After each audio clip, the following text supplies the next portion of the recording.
2016-17లో 131 కోట్లు ఉండేది, 17-18లో 307 కోట్లు ఉండేది, 18-19 135, ఈ విధంగా 23-24 153, 24-25 226. కానీ మొట్టమొదటిసారిగా ఆంధ్రప్రదేశ్ రాష్ట్ర చరిత్రలో 2025-26 గారు 7,916 కోట్లు. అంటే అర్థమేమి, మీరు ఇంతకు ముందే ప్లాన్ చేసి ఈ డబ్బులు తీసుకొని ఈ డబ్బులు మీ రోజు ఖర్చులకు కానీ మీ రెవెన్యూ ఎక్స్పెండిచర్ కానీ వాడాలా అనేది మీ ఆలోచన అనేది వెరీ క్లియర్గా కనపడుతుంది.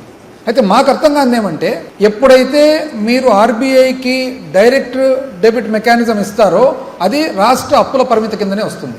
ఈడ పెద్ద ఇబ్బంది, రాష్ట్రము ఏదైతే అప్పు పరిమితి కింద ఆర్బీఐ నుంచి అప్పు చేస్తుందో ప్రతి సంవత్సరము 7% కంటే తక్కువ వడ్డీ పడుతుంది, 6.8 ప్రస్తుతానికి. మీరు చేయబోయే అప్పు రేపైనా మాపైనా మళ్ళీ దీని కిందనే రాబోతుంది, కానీ ఇంచుమించు 10% వడ్డీ పడబోతుంది. అంటే 3% మీరు వడ్డీ ఎక్కువ కట్టాల్సి వస్తుంది, పైగా బ్రోకరేజ్ కూడా ఇవ్వాల్సి వస్తుంది. కనీసము రాష్ట్రము ఆర్బీఐ అప్పు అయితే మీరు ఆర్బీఐ నుంచి బ్యాంకుల ద్వారా తీసుకునే అప్పు, ఇది ప్రైవేట్ వ్యక్తులు తీసుకునే అప్పులు. అన్నిటికంటే అన్యాయమైన పరిస్థితి ఏమంటే, ప్రైవేట్ వ్యక్తులకు మీరు రాష్ట్ర ఖజానా నుంచి డబ్బులు డైరెక్ట్గా తీసుకుపోయేదానికి మీరు ఈరోజు అధికారం ఇస్తున్నారు. దీనివల్ల